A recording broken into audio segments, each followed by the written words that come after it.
पनीर की सब्जी। लड़की जब शादी करके ससुराल जाती है तो उसे बहुत एडजस्ट करना पड़ता है, क्योंकि उसकी पसंद अपने ससुराल वालों से काफी अलग होती है। पर फिर भी लड़की ससुराल जाने के बाद इस बात का हमेशा ख्याल रखती है कि कभी उसकी सास ससुर को उसकी वजह से परेशानी ना हो। पर जितना बहू अपने ससुराल वालों के बारे में सोचती है, क्या उतना ही ससुराल वाले बहू के बारे में सोचते हैं? ये कहानी है पूर्णिमा की, जिसने ससुराल आते ही सभी घर वालों का दिल जीत लिया था। अरे वाह शांति, घर में खाने की बहुत अच्छी खुशबू आ रही है। हाँ हाँ, बहू तो कुछ भी बनाए आपको खुशबू ही आती है। अभी तक पूरा खाना बना भी नहीं और आपके नाक पर खुशबू पहले ही चढ़ गई। शांति, कभी तो खुश हो जाया करो, हमेशा मुंह चढ़ा कर रखती हो। मुंह तो बनेगा ही ना मेरा।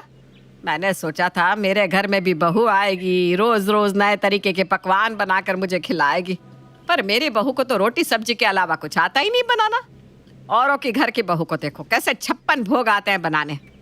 शांति जानबूझकर सारी बातें तेज तेज बोल रही थी ताकि पूर्णिमा तक उसकी बातें पहुंच सके।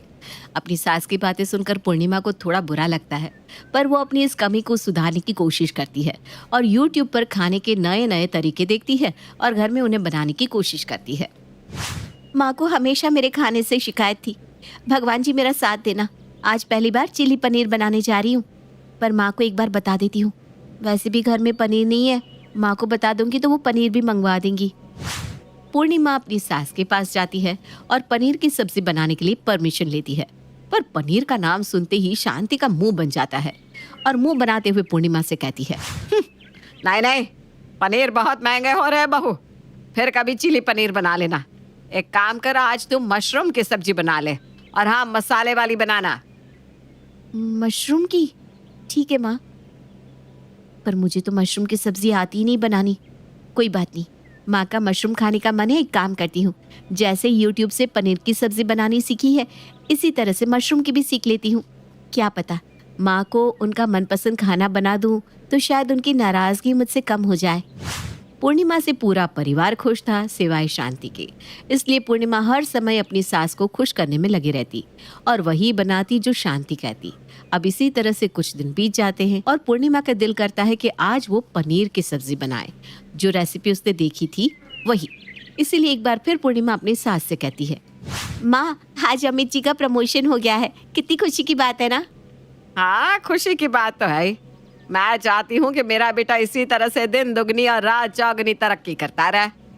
अच्छा माँ जी, मैं क्या कह रही थी कि आज बहुत खुशी वाला दिन है और कितना टाइम हो गया घर में कभी पनीर की सब्जी बनती नहीं। मेरा भी बहुत मन कर रहा है आज पनीर की सब्जी खाने का। क्या मैं आज पनीर की सब्जी बना लूँ? अरे नहीं नहीं बहू, इतने खुशी के मौके पर पनीर क्यों बनाना? तू कुछ साउथ इंडियन डिश बना और कुछ इटालियन बनाने की कोशिश कर। मुझे उम्मीद है तू हर तरह का खाना बनाना सीख जाएगी। ठीक है माँ। बेचारी पूर्णिमा आज अपनी सास से खुलकर बोलती है कि उसका पनीर की सब्जी खाने का दिल है, पर शांति को कोई फर्क नहीं पड़ता। वो अपनी फरमाइश पूर्णिमा के सामने रख देती है। बेचारी पूर्णिमा भी अपनी सास की इज्जत करती है और अपना मन मार देती है। अब इसी तरह से कुछ दिन बीत जाते हैं और देखते ही देखते विनोद रिटायर हो जाता है। एक बार फिर पूर्णिमा के पास खुशी का मौका था और वो अपनी सास से अपनी इच्छा जाहिर करती है। माँ जी, पापा जी रिटायर हो गए हैं, क्या आज इस खुशी के मौके पर मैं पनीर की सब्जी बना लूं? वैसे भी मैंने काफ़ी समय से पनीर की सब्जी नहीं खाई, मेरा काफ़ी मन कर रहा है। अरे बहू, तू हमेशा तो अपनी ही पसंद का खाना बनाती है। आज तेरे ससुर जी के लिए खुशी का माहौल है, कम से कम आज के दिन तो उसके मनपसंद का खाना बना। और तू जानती है ना तेरे ससुर जी को पनीर पसंद नहीं है। ठीक है माँ जी, समझ गई, आज भी पनीर नहीं बनेगा। अपनी सास की बात सुनकर आज पूर्णिमा बहुत उदास हो जाती है और उस दिन के बाद फिर कभी भी पूर्णिमा अपनी सास के सामने अपनी इच्छा जाहिर नहीं करती। ऐसे ही एक दिन पूर्णिमा अपनी सास के लिए फ्राइड राइस बना रही थी, तभी शांति के पास उसकी बेटी कोमल का फोन आता है, जो अपनी माँ से अपने ससुराल वालों की शिकायत करती है। माँ, ये कैसे घर में तुमने मेरी शादी करा दी? यहाँ आकर तो मुझे हर दिन हर पल अपनी खुशियों को मानना पड़ता है, सिर्फ उनकी खुशियों के लिए। अरे ऐसा भी क्या हो गया मेरी बेटी के साथ? क्या कर दिया तेरे ससुराल वालों ने तेरे साथ? मुझे बता। तेरे ससुराल वालों को तो मैं सीधा करूंगी। तुम क्या सीधा करोगी? मेरी जिंदगी खराब हो गई है। इस घर में मेरी पसंद का कभी कुछ बनता ही नहीं। यहाँ तक कि ये लोग मुझे मेरी पसंद का कुछ खाने भी नहीं देते। कुछ भी बोलो तो बहाने मार देती है मेरी खड़ूस सास। अरे ये क्या बात हुई?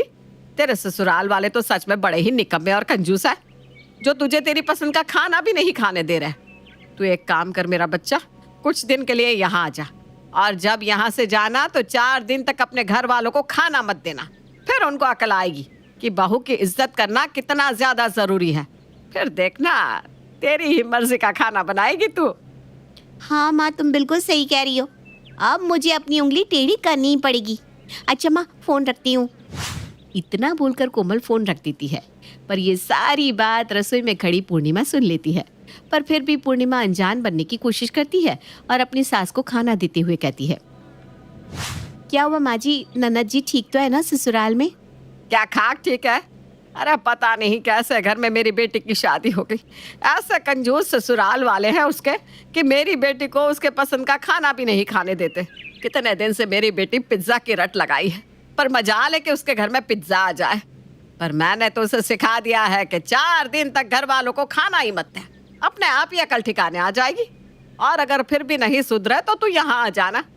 कुछ दिन जब खुद उसकी सास इस बुढ़ापे में खाना बनाएगी ना, तब अकल आएगी। हाँ माँ जी, आप बिल्कुल सही कह रही हैं। जब घी सीधी उंगली से ना निकले तो उंगली टेढ़ी करनी ही पड़ती है। आपने बिल्कुल सही सिखाया है अपनी बेटी को। लीजिए खाना खाइए। अब क्या था, पूर्णिमा की सास ही उसे एक आइडिया दे देती है, जिसके बाद पूर्णिमा भी अपने ससुराल वालों को 4 दिन तक खाना नहीं देती और शांति को खुद खाना बनाना पड़ता है। आखिरकार 5वें दिन जब पूर्णिमा अपनी सास के हाथों का बनाया हुआ खाना खाने के लिए परिवार वालों के साथ बैठती है तो शांति के सब्र का बांध टूट जाता है और वो पूरे घर वालों के सामने पूर्णिमा को सुनाने लगती है। पता नहीं कैसी बहू मिल गई है मुझे, बेशर्मी की भी हद होती है। अरे बहू, तुझसे खाना तो बनाया नहीं जाता, मुझ बुढ़िया से खाना बनवाकर तू रोज आराम से खा कैसे लेती है? माँ जी, मैं तो हमेशा आपकी पसंद का खाना बनाती थी और मैं तो चाहती हूँ कि आप खुश रहें, पर आप ही नहीं चाहती कि मैं खुश रहूँ। जब बात आपकी बेटी पर आई तो आपने उन्हें सीख दी कि ससुराल वालों को 4 दिन खाना बनाकर मत देना। बस वही सीख मैंने भी अपनाई, क्योंकि आप भी तो वही कर रही हैं ना जो ननद जी की सास उनके साथ कर रही थी। क्या हुआ बहू, तुम ऐसी बातें क्यों बोल रही हो? मुझे तो कुछ समझ में नहीं आ रहा कि क्या हो रहा है घर में। शांति, क्या हो रहा है ये सब? विनोद के पूछने पर भी पूर्णिमा कुछ भी नहीं बोलती और वहां से चली जाती है, जिसके बाद शांति अपने पति के सवालों का जवाब देती है। मुझे समझ में आ गया है, गलती मेरी ही है। अगर तुम्हें सब पता है और अगर तुम्हें पता है कि गलती तुम्हारी है तो अपनी गलती को सुधारो।